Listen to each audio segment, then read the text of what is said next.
अस्सलामुअलैकुम dear students. आज हमें पढ़ना है formula for kinetic energy. What is the formula for kinetic energy. तो काइनेटिक एनर्जी हमने कल के टॉपिक में डिस्कस किया था। हम सपोज करेंगे, सपोज ए बॉडी, एक body, for example this body such as ball of mass m, जिसका मास m है और जिसकी वेलोसिटी है v, ये हम कंसिडर करेंगे इज़ एट पोजीशन ए।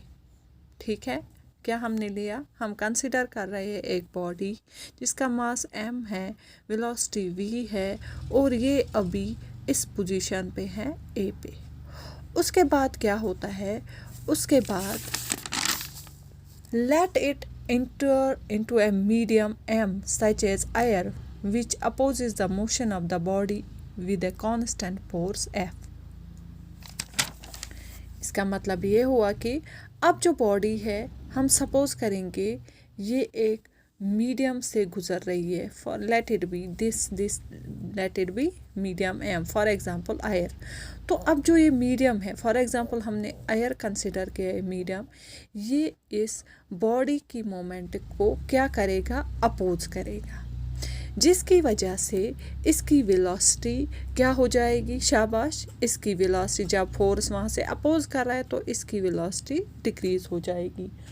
और जब इसकी वेलोसिटी डिक्रीज़ हो जाएगी gradually it comes to rest, और ये रेस्ट पे ये बॉडी आ जाएगी और यहाँ पे इस पोजीशन पे फॉर एग्जांपल ये बी पोजीशन पे आएगी।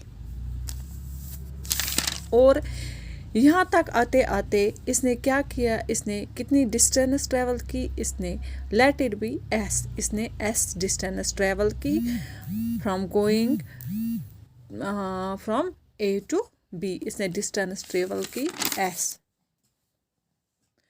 सो फाइनल वेलोसिटी यू नो, जब ये रेस्ट पे आ गई तो फाइनल वेलोसिटी इस बॉडी की क्या बनी, शाबाश, इसकी फाइनल वेलोसिटी 0 बनी। अब हम देख रहे हैं in going through the distance S against opposing force the body has done some work which is given bye.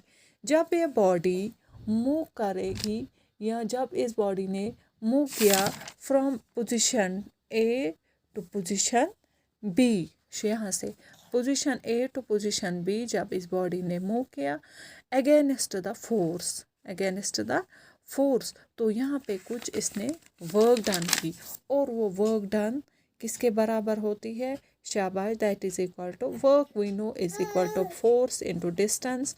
और यहाँ पे क्या है, फोर्स एफ और डिस्टेंस हमने यहाँ पे क्या रखी, एस।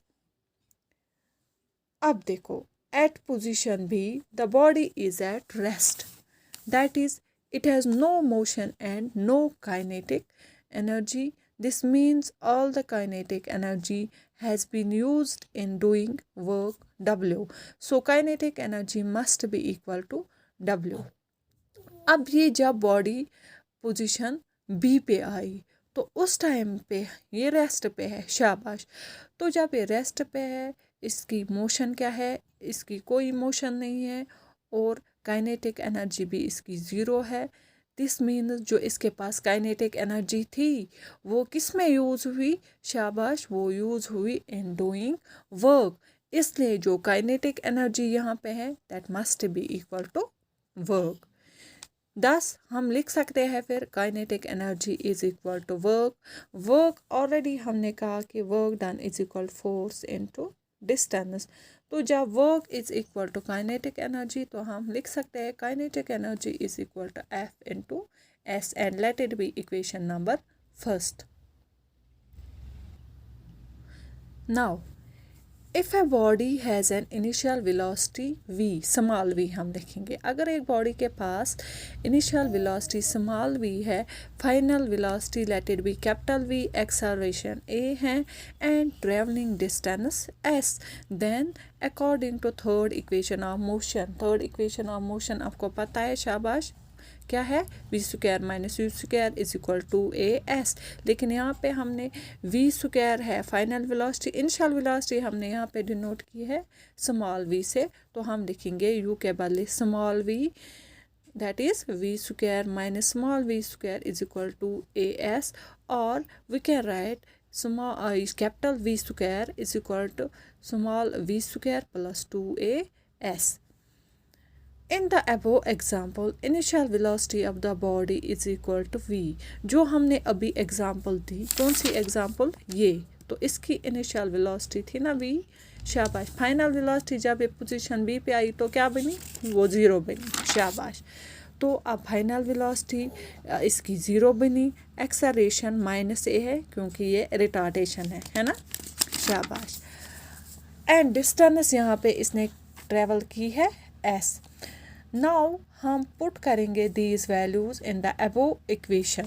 कौन सी इक्वेशन? जो हमने यहाँ पे इक्वेशन यहाँ पे नज़र डालें आप, V square is equal to small V square plus 2as।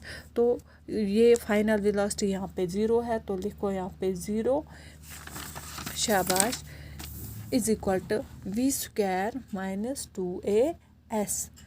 तो v square is equal to as, let it be equation number 2। Now from Newton second law of motion, हमें Newton second law of motion से पता है कि force बराबर होता है mass into acceleration. Therefore हम एक्सेलरेशन का यहाँ पे वैल्यू निकालेंगे, a will be equal to f divided by m। Now putting the value of this acceleration in equation number 2, अब हमें क्या इक्वेशन मिलेगी? v square is equal two into acceleration के बदले हम लिखेंगे f बाय m, और यहाँ पे क्या है? Distance, that is s। और we can write f into s को वहीं पे रखेंगे और ये शिफ्ट करेंगे, ये क्या आएगा? 1/2 mv square, 1/2 mv square. But from equation first, हमें पता है जो इक्वेशन फर्स्ट है उससे हमें क्या पता चला? शाबाश। इक्वेशन फर्स्ट ये है कि काइनेटिक एनर्जी बराबर होती है F इंटू एस। तो F इंटू एस के बदले हम यहाँ पे क्या लिखेंगे? Kinetic energy. So kinetic energy किसके बराबर निकली? 1/2 of mv square. And this is the formula for kinetic energy. Kinetic energy किसके बराबर होती है? 1/2 of mv square. Wire m क्या होता है? Wire m is the mass of the body and v is the velocity of the body. तो क्या आप याद रखेंगे? काइनेटिक एनर्जी की फार्मूला अब क्या निकली? 1/2 ऑफ mv स्क्वायर। तो आज के लिए इतना ही। Thank you.